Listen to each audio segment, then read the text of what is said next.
অন্নপূর্ণা ভান্ডারের স্ট্যাটাস পুনরায় চেক করা যাচ্ছে।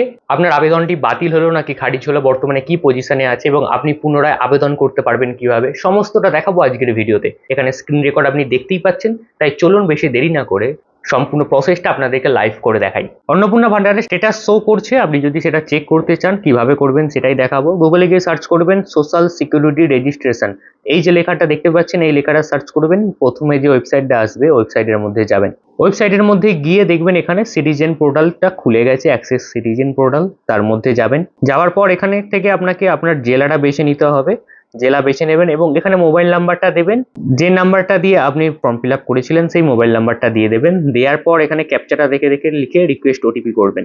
তারপর আপনার সেই মোবাইল নাম্বারে একটা ওটিপি আসবে, ওটিপিটাকে এখানে লিখে দেবেন। লিখে দেওয়ার পর ভেরিফাই এবং কন্টিনিউর মধ্যে হাত দিন। দেখবেন এখানে আপনার স্ট্যাটাস দেখিয়ে দিচ্ছে। বর্তমানে এখানে স্ট্যাটাস আছে অ্যাপ্লিকেশন সাবমিটেড, তার তলায় দেখাচ্ছে ট্র্যাক স্ট্যাটাস এবং নিচে অবজেকশন অ্যান্ড ক্লেম বলে একটা অপশন আছে। একটু যদি আমি নিচের দিকে যাই তাহলে এখানে দেখতে পারবো বর্তমানে কি অপশানে আছে বা কি অবস্থায় আছে আমার অ্যাপ্লিকেশনটা। আপনি এভাবে চেক করুন এবং আমাদের জানান যে কি অবস্থায় আছে। পরবর্তী এখানে যে অপশনটা আছে অবজেকশন অ্যান্ড ক্লেম বলে, এখান থেকে আপনি অবজেকশন দিতে পারবেন বা আপনার যদি কোনোভাবে রিজেক্ট হয়ে যায় বা কোনো প্রবলেম আছে এখান থেকে আপনি ক্লেম করতে পারবেন। ক্লেম করলে আপনার অ্যাপ্লিকেশন নাম্বার এখানে অলরেডি শো করবে, আপনার ঠিকানা সব দেখিয়ে দেবে, আর এখানে আপনার ফ্যামিলি মেম্বারদের নাম এবং তাদের সবার ডিটেলস দেখিয়ে দেবে। আরো বিভিন্ন রকম আছে বিষয় যেটা নিয়ে আমি পরে ভিডিও বানিয়ে দেবো। তবে আমি একটা সাজেশন দেবো, এখনই এটা ক্লেম করবেন না বা এখনই কিছু জমা দেবেন না। কারণ ধরুন আপনার 3টে রুমের জন্য বাতিল হয়েছে, কিন্তু এখানে আপনাকে ফটো বা ফাইল দিতে হবে। সেক্ষেত্রে কি ফাইল আপলোড করবেন? যদি যথেষ্ট বা